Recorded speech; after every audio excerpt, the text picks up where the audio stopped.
Corsair is out with some brand new headsets. We have the HS55 and the HS65. Now these are both wireless gaming headsets that have 2.4 gigahertz connection as well as Bluetooth. And while at first they look very similar, there are some key differences between the two. So let's dive in and take a closer look.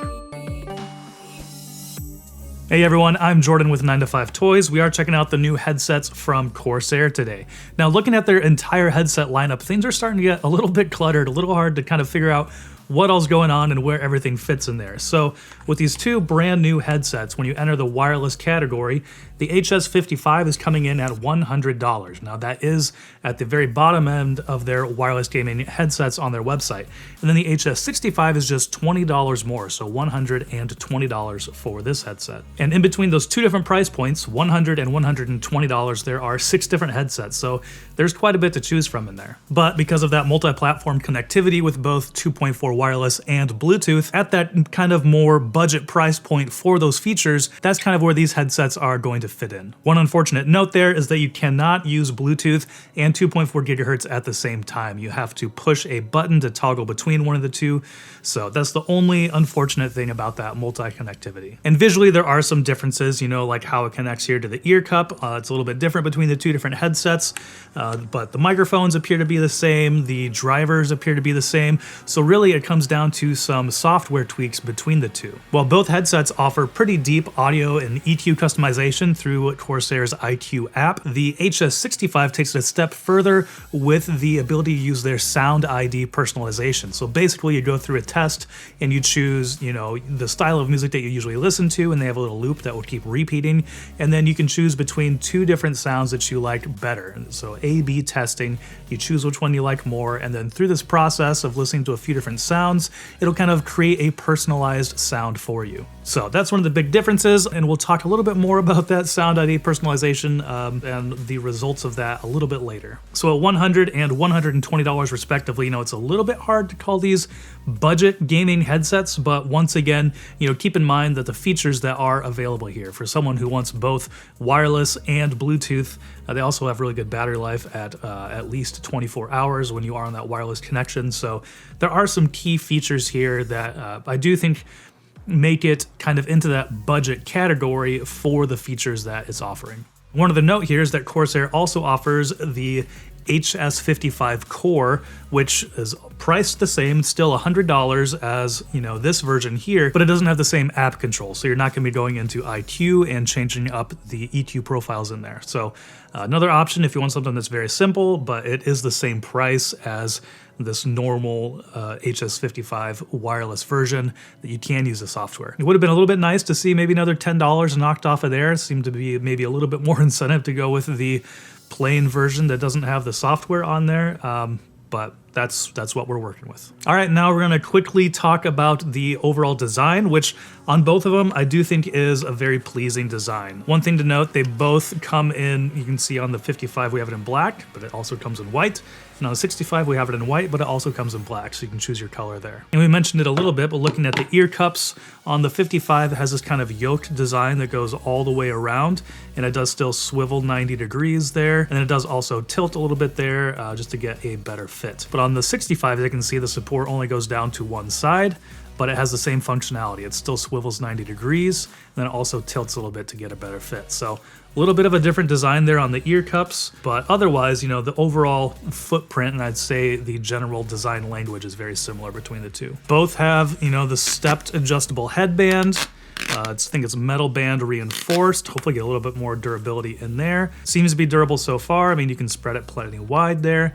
And then both also have this flip to mute microphone. It is, you know, adjustable, so you can get it closer or further away from your mouth, but then there is a very noticeable notch when you flip it up to mute it. Controls are identical between the two different variations. On the left ear cup are an additional physical mute button for the microphone, the volume wheel, which can also be pressed in for quick EQ changes, and a USB-C port. Over on the right ear cup are a multifunction Bluetooth button and a power button. Pressing the power button is how you toggle between that 2.4 and Bluetooth audio modes when the headset is connected to both. All right, now let's move on to comfort. And, comfort is going to be subjective to different wearers, different users. One thing to note here, these are very lightweight, coming in, I think, like 270, 280 grams, somewhere around there. So a very lightweight headset. You can see that there is, it looks like ample padding on the ear cushions, the ear pads. Like those do go in pretty far. I never felt like the drivers were really pressed up against my ears. That wasn't uncomfortable. I will say though that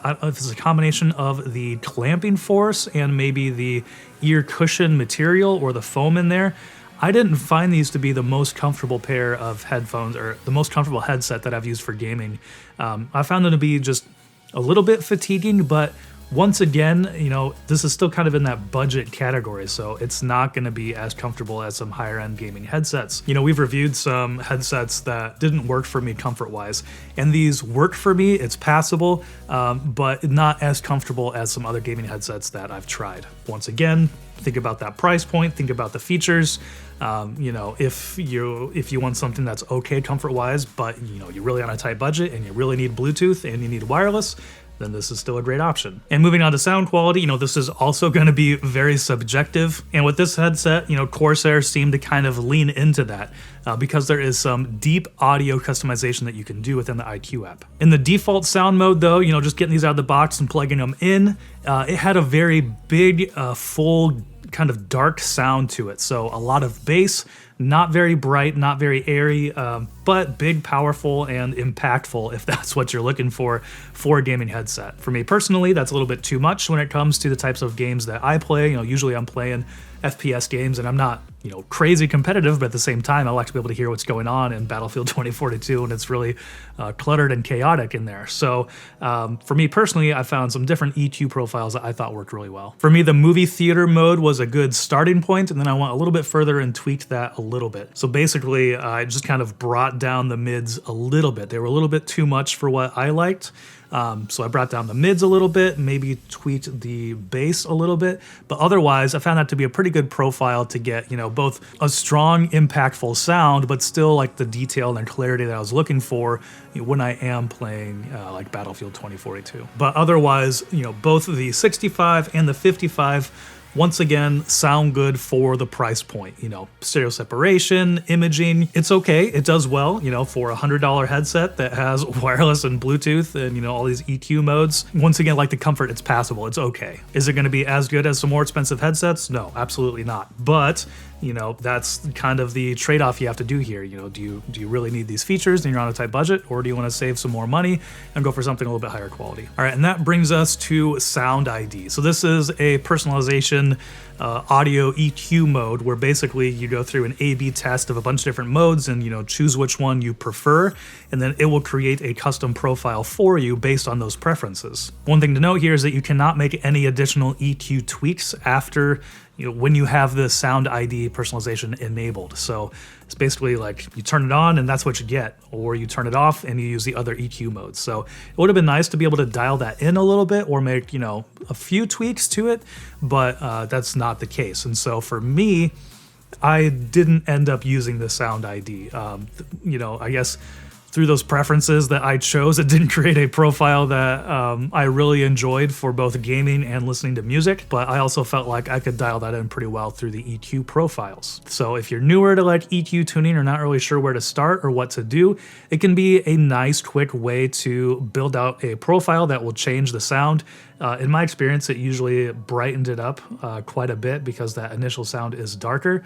But I do think you can be better served by creating your own profile and tweaking it yourself. And you can always go back and redo the test and try to get new results and see how it sounds. But I did that a few times and still ended up just turning it off and using my own profile. And inside this app is also where you can toggle between Dolby Surround and the normal stereo mode as well. As I mentioned in my Corsair Virtuoso RGB Wireless XT review, basically Dolby Atmos is kind of the only virtual surround spatial audio that I find myself actually enjoying and using when I am gaming. And that still holds true with these. It does have a Dolby surround mode, but what it does to the audio, I don't really prefer for gaming scenarios. It kind of adds a little bit more reverb, so it's trying to make it sound like it's maybe coming from a bigger room and it's more spacious in there. But I think because of that, you start to lose a little bit of the detail as well. With that reverb, like the sound is tweaked, and so it maybe doesn't quite sound as clear as when that's turned off in the normal stereo mode. It also changes the EQ enough that I just didn't really care for it for listening to music, and then also didn't use it for gaming either. And one final note here on sound is that these headsets get ridiculously loud. I didn't really use the headset above like 8 on the master volume. That's kind of where I had it for gaming. For just like casual listening or editing videos, I usually had it down at like 2 or 4 and just on the master volume through my PC. So these get crazy loud.